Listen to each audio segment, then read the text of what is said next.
chưa. Chuyện tình yêu lúc trước anh đã không trân trọng, thì giờ đây mất nhau nếu kéo truy tìm đâu. Có lẽ em biết yêu rồi, có lẽ em cố quên rồi từng kỷ niệm mà ta đã trải qua. Nhiều lần anh gian dối em đã bỏ qua rồi, tại sao anh cố chấp không một chút hối hận?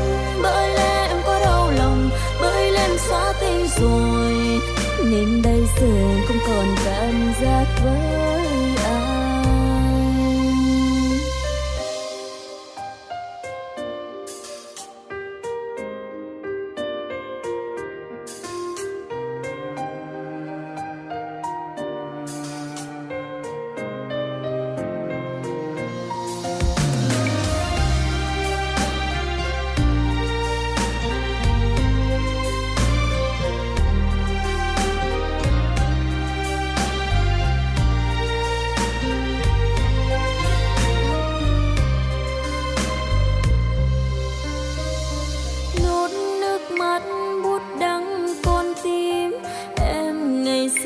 Đã chết thật rồi, có níu kéo cũng chỉ thêm đau. Khi giờ đây em không còn như trước,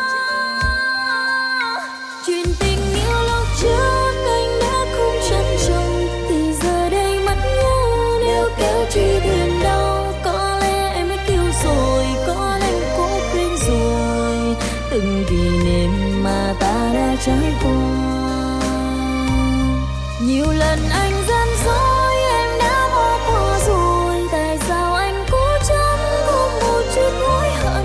Bởi lẽ em có đau lòng, bởi lẽ em xóa tên rồi, nên bây giờ em không còn cảm giác với anh. Chuyện tình yêu lúc trước anh đã không trân trọng, thì giờ đây mất nhau nếu kéo chi thêm đâu. Có lẽ em hết yêu rồi, có lẽ em đã quên rồi từng kỷ niệm mà ta đã trải qua.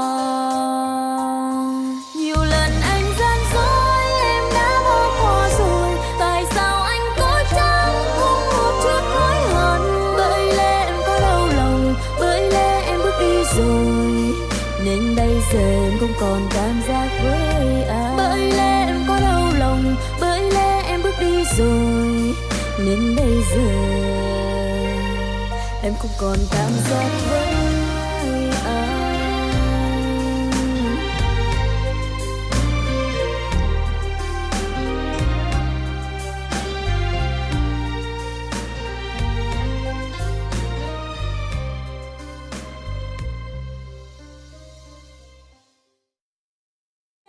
Em không còn như trước,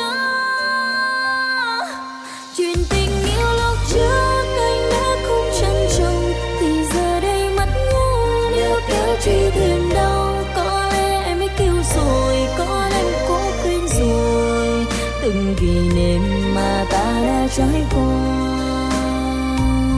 Nhiều lần anh gian dối em đã bỏ qua rồi, tại sao anh cố chấp không một chút hối hận? Bởi lẽ em có đau lòng, bởi lẽ em xóa tên rồi, nên bây giờ em không còn cảm giác với anh.